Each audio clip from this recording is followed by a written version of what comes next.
नमस्कार, मी डॉक्टर अंजली दलाल, त्वचारोग तज्ज्ञ। आज आपण बोलूया चाईबद्दल। चाई किंवा ॲलोपेशिया एरिएटा म्हणजे काय? यूजुअली हा जो प्रॉब्लेम असतो तो आपल्याला आपला न्हावी सांगतो, कारण ह्याच्यामध्ये आपल्याला काहीही सिम्पटम नसतात, म्हणजे दुखत नाही, खाजत नाही, आपल्याला काहीच त्रास होत नाही। पण जेव्हा आपण न्हाव्याकडे जातो तेव्हा तो म्हणतो की अरे इकडे मागे ना तुमचे एका गोल कॉईनसारखे केस गेलेले आहेत, आणि मग आपण ते बघतो आणि मग आपल्याला रिअलाइज होतं की अरे एवढा मोठा चट्टा झाला आणि मला कळलं कसं नाही। So this is what is alopecia areata किंवा चाई। कोणाला होऊ शकतो? अगदी कोणालाही, लहान मुलांपासून वयस्कर ग्रहस्थांना सुद्धा होऊ शकतो, बायकांना पुरुषांना इक्वली होऊ शकतो, पण यूजुअली जास्त करून आपण लहान मुलांमध्ये हा प्रॉब्लेम बघतो। ह्याच्यामध्ये काहीही सिम्पटम नसताना केस जातात। ह्याचे विविध प्रकार असतात। थोडे प्रकार असतात की ज्याच्यामध्ये एक किंवा दोनच चट्टे आढळतात, ज्याच्यामध्ये केस गेलेले असतात, पण कधीकधी अगदी रेअरली ॲलोपेशिया टोटॅलिस म्हणजे ज्याच्यामध्ये डोक्यावरचे पूर्ण केस जातात, किंवा ॲलोपेशिया युनिव्हर्सॅलिस म्हणजे डोक्याबरोबर भुवळीचे, पापण्यांचे किंवा बाकीच्या शरीरावरचे सुद्धा सगळे केस जातात। सो पहिली गोष्ट आपण हे समजून घेऊया की ॲलोपेशिया एरिएटा म्हणजे ज्याच्यामध्ये एक किंवा दोन चट्टे असतात हा अतिशय कॉमन प्रॉब्लेम आहे, पण ॲलोपेशिया टोटॅलिस किंवा युनिव्हर्सॅलिस हे अतिशय रेअर आहे। ॲलोपेशिया एरिएटाला ऑलमोस्ट 100% म्हणणं वुड बी टू मच, पण अगदी खूप चांगल्या प्रमाणामध्ये जर आपण व्यवस्थित ट्रीटमेंट केली तर अगदी छान व्यवस्थित केस परत येतात। आधी आपण हे समजून घेऊया की हे आपल्याला होतं कशाला। सो इकडे जे आम्ही चित्र बनवलं आहे ह्याच्यामध्ये आपण बघू शकतो की हा आपला छान मोठा केस आहे आणि हा केस या मुळातनं उद्भवतो। ॲलोपेशिया एरिएटा हे मल्टीफॅक्टोरियल आहे, म्हणजे ते विविध कारणांमुळे होऊ शकतं। ह्याच्यातला सगळ्यात मोठं कारण म्हणजे ऑटो इम्यून। ऑटो इम्यून म्हणजे काय? आपल्या रक्तवाहिन्यांमध्ये जी आपली सफेद पेशी असते ती काही कारणांनी आपल्याच केसांना नॉन सेल्फ आयडेंटिफाय करते, म्हणजे हे काहीतरी बाहेरचं आहे किंवा फॉरेन बॉडी आहे असं समजून आपल्या बॉडीतली आर्मी आपल्याशीच भांडू लागते, आपल्याच केसांना भांडू लागते। त्याच्यामुळे हा जो केस आहे तो पूर्णपणे गळून जातो, पण जसं तुम्ही बघाल केसांचं मूळ अगदी इंटॅक्ट तिकडे असतं, पण हे भांडण चालू असल्यामुळे त्या केसातनं मुळातनं नवीन केस येऊ शकत नाही। सो आपण आता समजून घेऊया की आपल्याला ॲलोपेशिया एरिएटा किंवा चाई का होतं। हे जर आपण चित्र पाहिलं तर आपली स्किन वरून अशी दिसते। आपण जर कट सेक्शन पाहिला तर स्किनचे 3 भाग असतात। हा एपिडर्मिस, हा मोठा भाग डर्मिस आणि ही त्याच्या खालची चरबी, आणि हा आपला केस आहे। सो आपल्याला जो केस वरून दिसतो त्याला आतमध्ये एवढं मोठं एक हेअर फॉलिकल असतं, आणि जो आपला मोठा केस असतो तो ह्या फॉलिकलमधनं किंवा मुळामधनं जन्म घेतो। ॲलोपेशिया एरिएटा किंवा चाई हे बेसिकली मल्टीफॅक्टोरियल आहे, म्हणजे त्याला एकच कारण नाही तर अनेक कारणं असतात।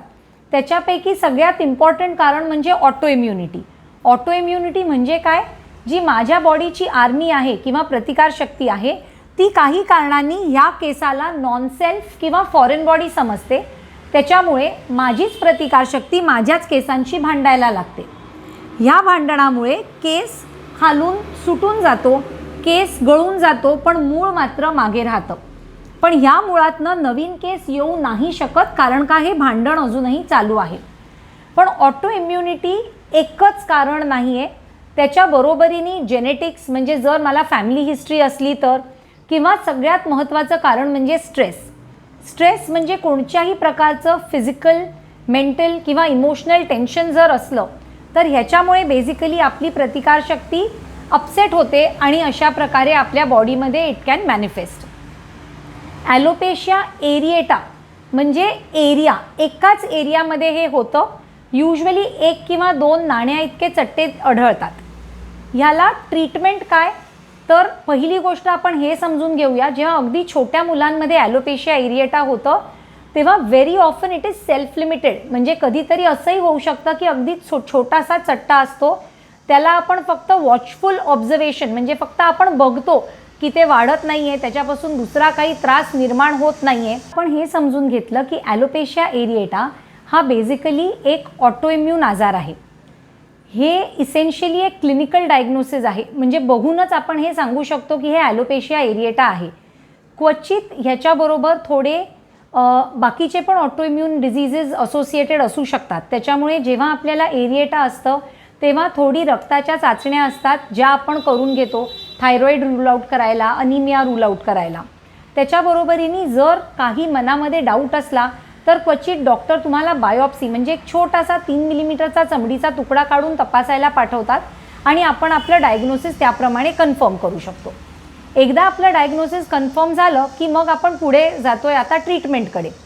ट्रीटमेंटमध्ये इसेन्शियली आपण चांगलं जेवण जेवल्यासारखं म्हणजे मायक्रोन्यूट्रिएंट्स, मल्टीविटमिन्स, कॅल्शियम, विटॅमिन D3 ह्या प्रकारची औषधं तुम्हाला दिली जातात.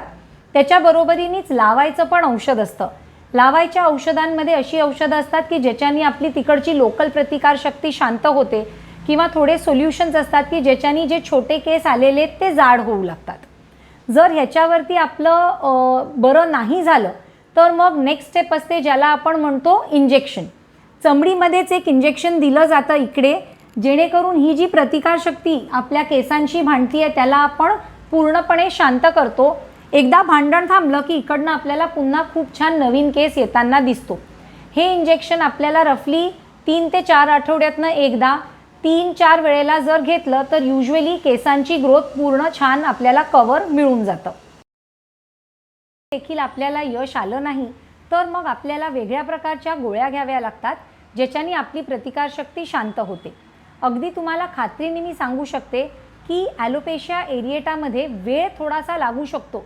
म्हणजे केस येण्याला तुम्हाला रफली एक 3 ते 6 महिन्यांचं पेशन्स ठेवावं लागतं. पण जर फ्यू पॅचेस असले ॲलोपेशिया एरिएटाचे तर डेफिनेटली आपल्याला त्याच्यामध्ये खूप छान रिकव्हरी मिळते. आता आपण पुढे बोलूया ॲलोपेशिया एरिएटाबरोबर जे खूप सारे गैरसमज आपल्यामध्ये आहेत त्याच्याबद्दल. सगळ्यात पहिला गैरसमज म्हणजे व्हेरी ऑफन आपल्याला असं सांगितलं जातं की हे काहीतरी किडा चावल्यामुळे किंवा काहीतरी जंतू आतमध्ये चालल्यामुळे आपल्याला हे होतं आहे. तर ॲलोपेशिया एरिएटा हे अजिबात इन्फेक्शियस डिझीज नाही आहे. त्याच्यामुळे हो माझ्यापासून तुम्हाला किंवा तुमच्यापासून मला होऊ शकत नाही. हा आतमधूनच होणारा म्हणजे ऑटो इम्यून किंवा माझ्या प्रतिकारशक्तीला वर खाली झाल्यामुळे झालेला आजार असतो. दुसरं गोष्टी की हे काहीतरी खाण्यामध्ये आलं म्हणून किंवा मी काहीतरी स्पेसिफिक औषधं सुरू केली म्हणून झालं आहे तसंही नसतं.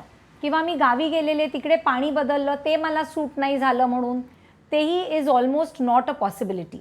ऑल्सो व्हेरी ऑफन सर्टन मी केसांना प्रोसिजर्स केले किंवा मी केस रंगवले म्हणून मला त्याची ॲलर्जी झाली आणि अशा प्रकारे माझे केस गेलेत का, तर ते सुद्धा अगदी 100% सांगू शकते की त्याच्यामध्ये आपल्याला डिफरंट टाईप्स ऑफ हेअरफॉल होऊ शकतात. पण ॲलोपेशिया एरिएटा तरी युजली अशा प्रकारच्या केसेसमध्ये आपल्याला आढळत नाही.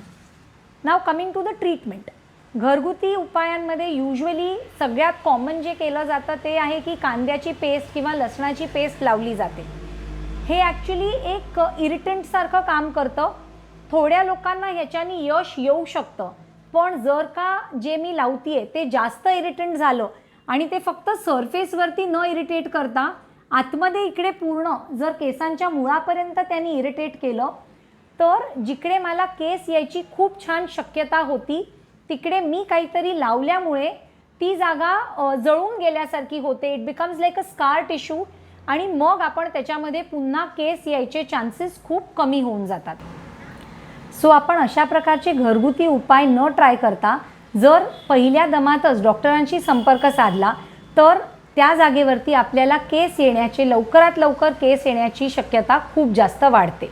प्रकारचे घरगुती उपाय न ट्राय करता जर आपण पहिल्या दमातच डॉक्टरांशी संपर्क साधला तर आपल्याला ॲलोपेशिया एरिएटा किंवा चाईच्या चट्ट्यांवरती केस येण्याचं शक्यता आणि यश खूप जास्त वाढतं. त्याबरोबर लकीली एक आमचे पेशंट आहेत मिस्टर सुनील शेळके ज्यांनी अतिशय पेशंटली ॲलोपेशिया एरिएटाला ट्रीट करून घेतलं आहे. ते आमच्याबरोबर ऑलमोस्ट गेले 6 महिन्यांपासून ट्रीटमेंट करत आहेत आणि आता त्यांना खूप छान केसांमध्ये इम्प्रूव्हमेंट दिसून येते आहे. ते त्यांचा एक्सपिरियन्स तुमच्याबरोबर शेअर. मी डॉक्टर अंजली दलाल यांच्याकडे ट्रीटमेंट करत असून केसांसाठी. तर माझ्या डोक्यात चई आणि चेहऱ्यावर चई पडली होती.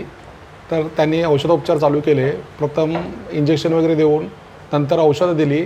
त्याच्यात मला 4-5 महिन्यातच फरक पडायला सुरुवात झाली आणि त्यांचं औषध उत्तम आहे. वर्षभर त्यांच्याकडे मी ट्रीटमेंट केल्याच्यानंतर मला पूर्णपणे केस आले आणि ही ट्रीटमेंट एकदम साईड इफेक्ट न होता सर्व व्यवस्थितपणे झालेले आहे, त्याचा काही त्रास नाही आहे.